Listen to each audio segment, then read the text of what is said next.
everyone, welcome back to another Bible story with Becca. Today I have Theodore helping me to read this story to you. So we are going to continue on in our journey of the Old Testament, but unlike the past few weeks, we are not going to be reading a story about Joseph. We're going to move on to a new character in the Old Testament, and this new man that we're going to read about is named Moses. The first story we're going to read about Moses is about him as a baby. So if you want to get your Spark Story Bibles and open up to page 66, you can read along with us. And this story is called Baby Moses. Pharaoh, the king of Egypt, was afraid. He was rich and powerful, and he was scared. What could he possibly be scared of?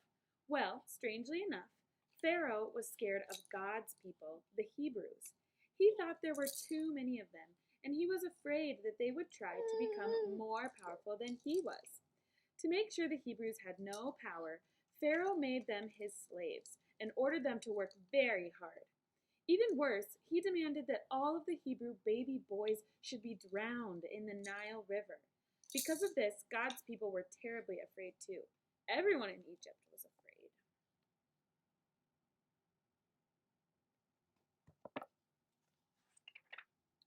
During this fearful time, a baby boy was born to a Hebrew mother. She loved her baby boy, and of course she wanted him to live. The baby's mother kept him safe by making a floating basket for him.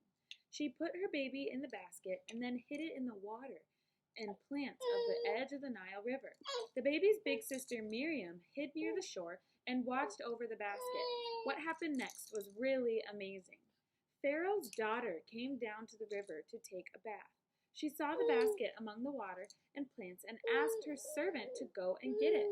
When she opened the basket, she was surprised to see a baby boy crying.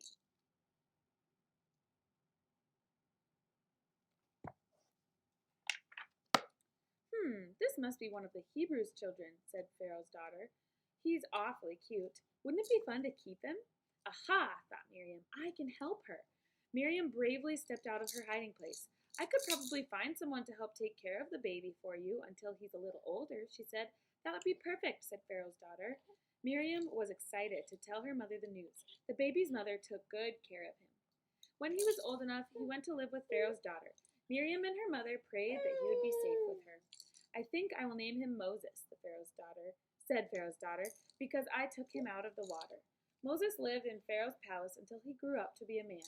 During that time, life became worse and worse for the Hebrews.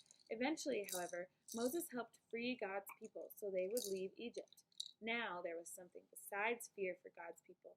There was hope.